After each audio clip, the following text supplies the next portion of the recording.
What is going on, everybody? How are we doing tonight? So, we're going to stretch it out. We want to make sure that our knees aren't going to give us any more pain. I've got a few assistant coaches here, so you'll be seeing them run around, and that's okay. I'll try and keep them a little bit lower on the sound level. But if you have any knee pain at any time, these are some stretches that can help you. So, remember, knee pain, it all comes from really tight muscles. So there's tight muscles that are either pulling it from one side to another.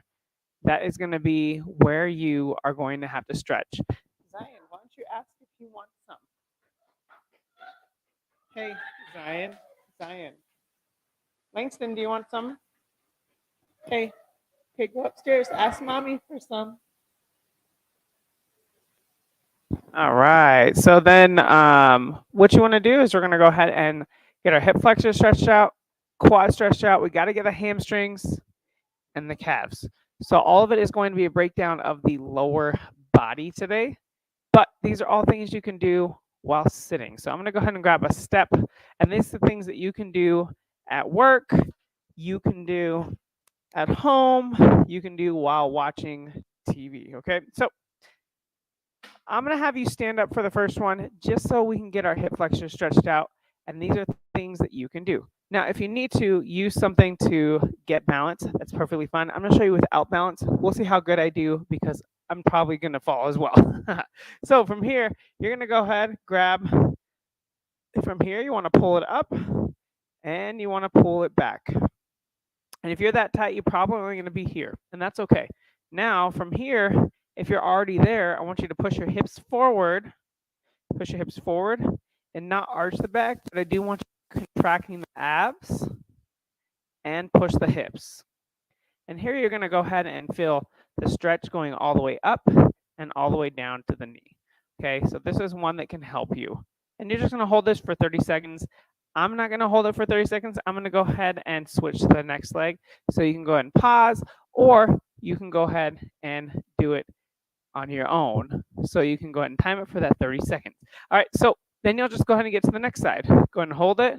Now, if you're feeling a pull and it feels like, okay, I'm doing pretty good, but you can also move the foot out, or you can move it in and pushing the hips forward, and you'll feel it pull differently, whichever one is tighter. So if you have tight quads and your hip flexors are really tight, you can pull and move the leg out, the foot out, not the leg out. So the leg doesn't need to be out here. We need to keep it straight forward. We can pull the foot out, and you can feel a different pull while pulling back, or you can move it in towards the butt, and you can feel it pull on the inside, which is usually one of the muscles a little tighter than the other, and that's perfectly fine. So you'll be able to do that with both sides. Now you can go ahead and take a seat here. And what I want you to do is go ahead, bend one foot, bend one knee, and then go ahead and point the toe up towards the other one. Go ahead and hold for 30 seconds here. 30 seconds is going to be perfect amount. Remember, after 20 seconds, your body is like, oh, okay, I'm going to stay in this position for 30 or 10 more seconds. That means I can actually release the muscle and get a little more relaxed. So that's why we do it for 30 seconds. The Golgi tendons, or just in general, your muscles don't know to stop tightening until after or about 30 seconds. You can still do dynamic warm-ups, which is going to help before an exercise and after an exercise, but this is one to do on a regular. All right, so you want to make sure that they're relaxed and chill. Okay, so now we're going to go ahead and move to the next side. I think I talked your ear off enough for that 30 seconds. So from here, now from the side view, sometimes you may not even be able to grab. I'm sitting at the edge. You may not even be able to grab, but you can go ahead and lock it out. The more important part is locking out the knee. If your knee is here and that's as far as you can go, that's as far as you can go, but don't bend further. Your goal is to keep it locked and slight bend. So if this is as far as you can go, this is as far as you can go. If you can go further, go further. If you can go even further, then go as far as you possibly can while keeping it locked. All right, so you're gonna hold that for 30 seconds. You're already stretching out the calf as well. So if you need to do more, go ahead and do it a couple more times. That's also going to help you just feel at most relief. All right, so the next one you can go ahead and do is also put your foot and stand sideways. All I want you to do is just keep it here. I'm already feeling a stretch, so I'm obviously kind of tight. I do stretch quite often throughout the day, but getting up, getting down, walking, running with the kids, everything can happen all at one time. So what I want you to do is make sure you push your hips forward towards the wall in front of you.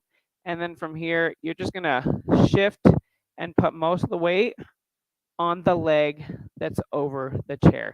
What I want you to do is I want you to keep those toes up towards the knee, point them up towards the knee. So you're locking the knee in place. This is going to stretch out the inner thigh.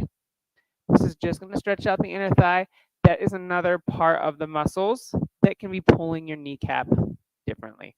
Okay, so usually when you have a little bit of a shocking pain or some type of a knee issue, it's something that's really tight and it's pulling on the kneecap and it's misaligning. Okay, so from here, you already did that 30 seconds. Let's go and get to the next side. So same thing, pointing the toes. I want you to shift, put all the weight on that opposite leg and bend. If you're really tight, you don't have to do very much bending here. You don't have to do very much bending at all. And you're just going to hold it. You are just going to hold it, okay? Hold it there for another 30 seconds. You can do that more than once. Remember, these stretches aren't going to hurt you. Now, if they end up hurting or making your hips a little tight, you can also go ahead and stretch in a figure 4 stretch, seated position. So you want to go ahead and get at the edge of the seat here, or you can go ahead and sit back. You're just going to pick up that one leg and then bump it right across. You're just going to bend forward here. And you're going to feel a very big tightness around the glute. So from here, from the front view, you're just going to go ahead, put it right up. I do need you to lock the knee, keep the muscles, and lock the knee in place so we can keep that protected and push down. Okay, so from here, just push down, and you're going to feel it more in your glute, but that's still also going to help you feel more released. And that's also going to help your back, your lower back. So then once you've done 30 seconds there, just go to the next side. Go to the next side. Same thing. That's it. That is all you need to do is just stretch it out. This is going to keep that knee feeling really good. Now, if there is more to the pain than just this is not helping, but it helped a little bit, but you're still feeling a lot more pain, make sure you consult with a doctor. Maybe there's something else going on other than just stretching. So if it is a continuous pain and it is not getting better with stretching or with movement that is protected, then we need to go ahead and see a doctor. All right, so other than that, fam, I hope you learned and got some value from this tonight. Have a wonderful evening, and I will see you all tomorrow at 6:30 MST. So Mountain Standard Time, 6:30. So that also will be your question and answer. So come with your questions. I will come with those answers for you. Have a wonderful evening, and I'll see you then. Good night.